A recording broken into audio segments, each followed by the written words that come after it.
Bref, les pires bêtises, épisode 1. Mais ouais, je vous le fais exprès en fait. Voilà, Amel, tu crois vraiment que je peux faire une vidéo avec Amel? C'est bon, c'est bon. Donc vous expliquez que c'est Kias, il y a Sarah, genre Sarah, que vous entendez tout le temps derrière les vidéos, Kenza, ma meilleure amie, et Amel, la deuxième meilleure amie, qui fait beaucoup de bruit en fait, même en chuchotant. Et la vie de ma mère, vous le faites grave exprès. Je l'ai vu, elle a fait genre... On va pas s'en sortir.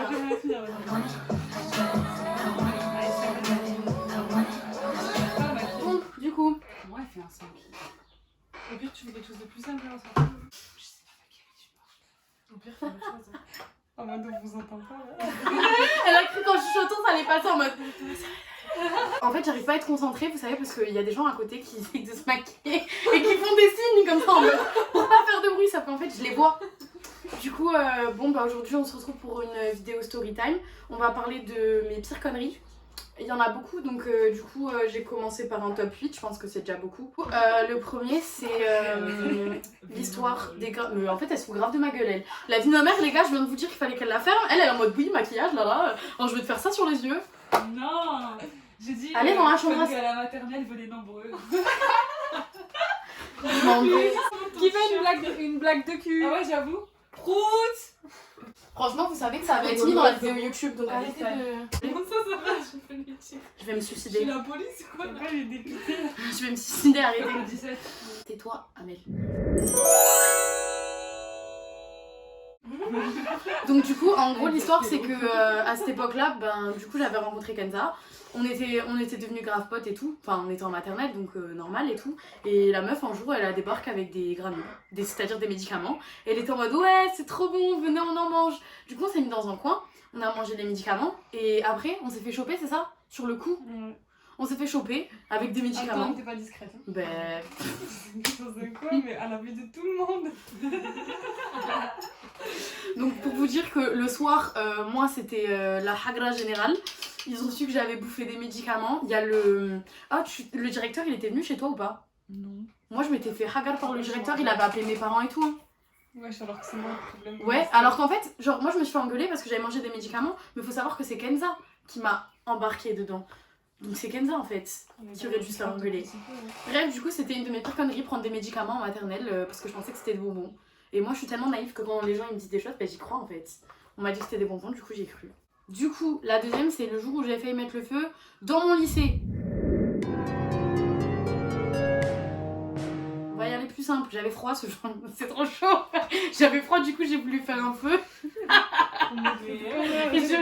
What the ouf. Genre en fait... Genre en gros on était en pause, genre tu sais pendant des fois t'étais interdit de sortir, genre parce qu'il y avait Vigipirate donc tu pouvais fumer à l'intérieur et on était parti là où il y avait les STI au fond et du coup j'avais pris mon cahier d'espagnol, des cours et je les avais mis par terre et j'avais commencé à faire brûler et mes potes ils étaient venus, ils avaient rajouté des trucs en mode gros feu de camp et tout, sauf qu'en fait on n'a pas le droit de foutre le feu dans le lycée et tout et il y a un surveillant qui est passé, bah ouais logique, ce qui n'était pas logique pour nous parce que nous on était en mode ouais du feu et tout. Déjà j'ai failli me cramer parce que la flamme elle a pris mais d'un coup et en plus de ça il a fallu éteindre ultra vite parce que il a failli y avoir les surveillants et on a fait se faire niquer. On s'est pas fait choper, je sois louée, mais j'ai failli faire cramer moi-même. En fait je viens de capter mais c'est même pas le lycée, c'est j'ai failli me brûler. J'ai failli me brûler toute seule, en fait je suis trop nienki.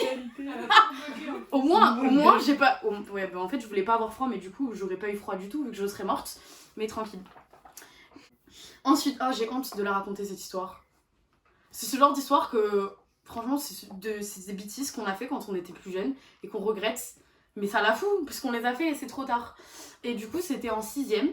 Genre j'étais sortie avec ma copine. Déjà en fait cette histoire elle s'appelle l'histoire de la garde à vue. Voilà, donc pour vous dire à quel point on a un niveau de merde. J'étais en 6ème et à cette époque là j'avais déjà une vie de punie un peu, vous savez, moi les sorties et tout j'avais pas trop le droit. Et du coup ce jour là j'avais décidé de sécher les cours le matin pour partir faire je ne sais quoi. Et on avait décidé qu'on allait aller au Carrefour Market pour acheter des trucs et tout avec ma copine qu'on nommera Risotto. Et du coup on est rentré au Carrefour Market et je me suis rendu compte en fait moi j'ai pas de sous, donc du coup je me suis dit on va voler. Ma pote elle était trop chaude, elle m'a dit viens on vole. Logique, genre tout était logique. Bref, je commence à mettre des chips, des bonbons, franchement je crois que j'en avais pour 17 €, un truc comme ça au moins. Et je m'étais pas du tout rendu compte mais il y a le vigile qui nous suivait en cachette. Du coup il me restait 2 €, je me suis dit bon je vais acheter un truc et le reste je le vole. Au moins ça passe plus crème. Genre ils vont pas se dire que la meuf elle passe à la caisse et elle a volé. Du coup je passe à la caisse avec ma collègue, on pose nos affaires et tout. Et là elle nous demande d'ouvrir les sacs.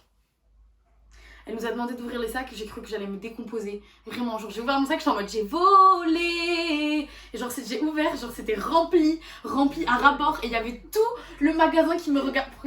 Pourquoi tu rigoles? Je sais pas, elle dit le vol. Oui, non mais vraiment c'est mal. J'ai honte. Le vol, c'est mal. Ouais, le vol c'est mal. J'ai vraiment honte de ce que j'ai fait. Et du coup, il y a tout le monde qui nous jugeait et tout. Et drama queen que je suis. Du coup, j'ai commencé à pleurer et tout. J'étais en mode non, pardon, désolée et tout. Zéro pitié, hein, ils en avaient rien à foutre. Ils nous ont emmenés dans les bureaux du Carrefour Market. Et du coup, ils ont voulu appeler nos parents. Et moi, appeler mes parents, leur dire que j'avais séché les cours et que j'avais volé. Mais c'était la mort directe. Donc du coup j'ai commencé à les supplier et tout. Au final ils ont appelé les Schmitt. Encore pire. Du coup je me suis retrouvée sur le banc des Schmitt à attendre que ma mère vienne me chercher. Et je vous jure que ce jour-là, ça a été le pire jour de toute mon existence. Parce que ma mère elle est venue me récupérer.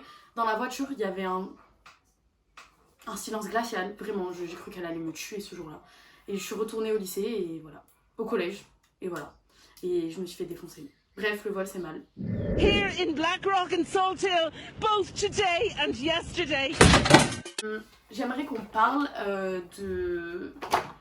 Enfin, en fait c'est des conneries globales, mais je veux le rajouter dans cet épisode-là parce que c'est important de préciser que vu que j'avais une vie de punie, parce que je faisais que des conneries, c'était souvent à cause de ce qui m'arrivait à l'école ou au collège ou au lycée. Et plus particulièrement quand j'étais au collège parce que j'étais H24 exclue. H24 chez la CPE, H24 dans le couloir ou ce genre de choses. Et dans les pires conneries que j'ai fait, un jour, d'ailleurs c'était l'année où j'ai redoublé, genre il y avait un garçon qui était très méchant avec moi et qui me gonflait. Vraiment il me pompait l'air le mec. On était en cours de physique-chimie. Et c'était le jour du carnaval, j'étais déguisée en licorne, donc déjà paye ta crédibilité, quand t'es en licorne et que t'es énervé, ça le fait bof. Du coup, il commençait à me saouler, mais vraiment beaucoup. Bref, il m'a saoulée et je lui ai lancé la table dessus, quoi. Mais non. Quoi? On lance la table dessus. Explique. Rien, il me parlait mal, parce qu'en fait, les gens, ils m'harcelaient quand j'étais au collège parce que j'étais grosse et moche. Genre, je veux dire, pire excuse au monde pour harceler quelqu'un. Et du coup, il me cassait les couilles. Et moi, ça m'a saoulée. Et je sais pas pourquoi, je sais pas ce qui m'a pris. Genre, j'ai pris la table et je lui balance dessus. Du coup, la prof, elle était en mode, non, gna, fais rien et tout, gna, dangereuse. Bon, peut-être que c'est vrai, mais du coup, Certes, je lui ai lancé une table. certes, j'ai lancé une table, mais il l'a mérité. Les gens qui harcèlent d'autres gens juste parce qu'ils sont gros ou qu'ils sont différents, Des tables dans la gueule. Exactement, merci. Vous êtes nuls, vous êtes nuls à chier. Et la table, il a mérité. Et j'espère que si tu regardes cette vidéo, tiens, frère, si j'avais pu te tuer, non, je rigole. Même trop dans l'excès.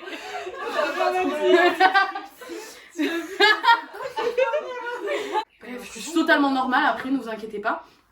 Mais du coup ils ont appelé les surveillants et moi je voulais pas sortir de cours, genre je faisais trop la chou en mode non moi je sors pas de cours et tout. Bon bref, ils m'ont menacé, ils ont dit qu'ils allaient appeler mes parents, ça m'a calmé de suite. Sur ce, ensuite, bon celui-là on va l'appeler comment? J'ai jeté la table sur mon voisin. Je suis violente. J'ai des pulsions meurtrières. Mais mec, il était trop chiant. Ensuite, j'ai fait une connerie, mais genre c'est une connerie drôle, enfin c'est pas une grosse connerie grave, mais sur le coup franchement ça me l'a foutu.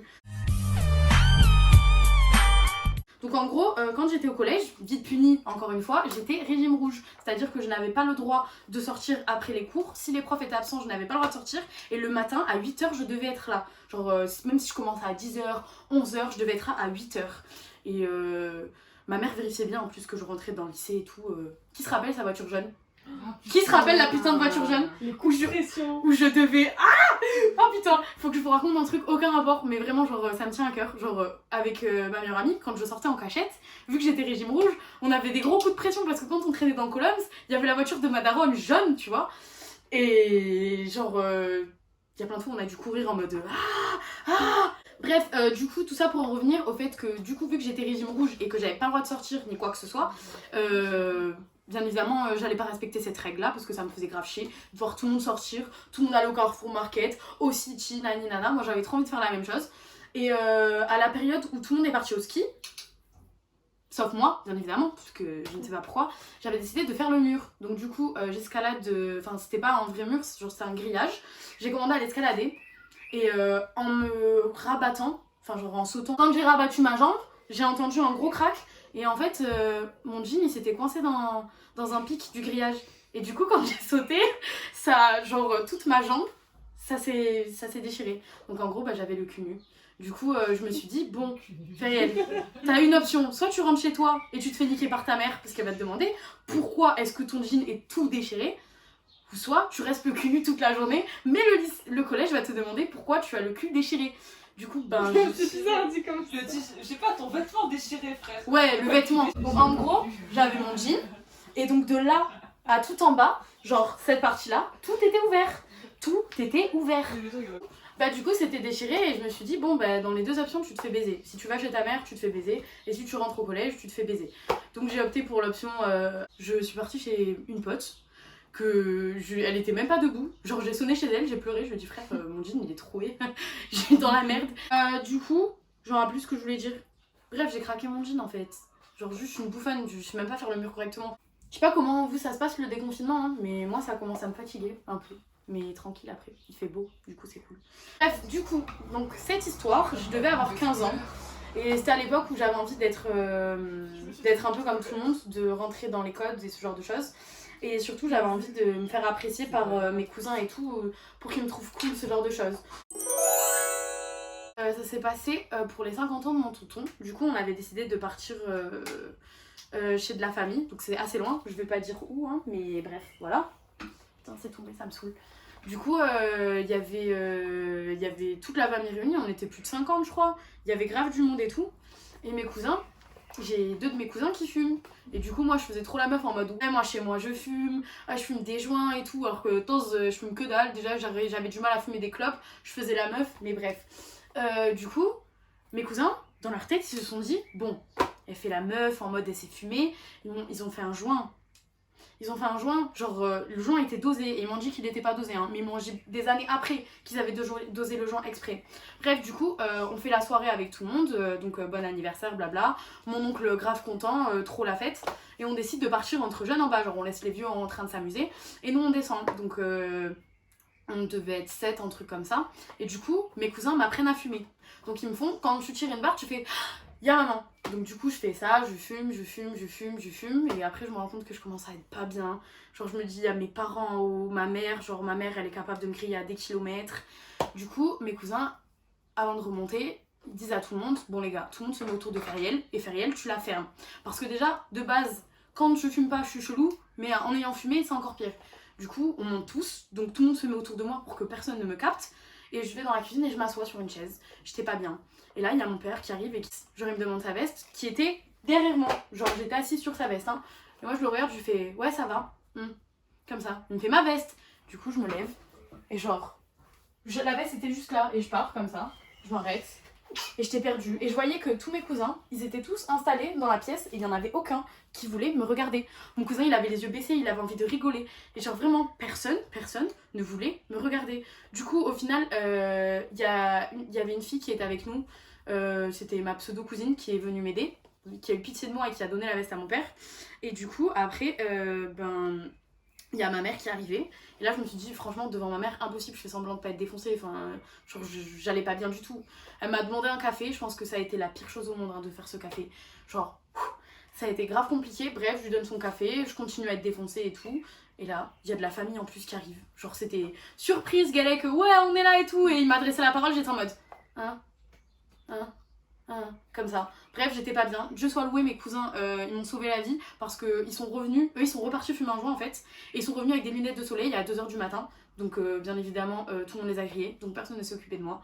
Et ça a été une des pires conneries de bader devant toute ma famille. Genre vraiment pire moment de mon existence. Du coup voilà. Bref, c'était une vidéo story time. J'espère qu'elle vous aura plu, qu'elle n'a pas été trop longue. Et je reviendrai un de ces jours pour refaire une vidéo. Du coup voilà, abonnez-vous. Et ne reviens pas, prends Prends tes tes affaires, range chez toi.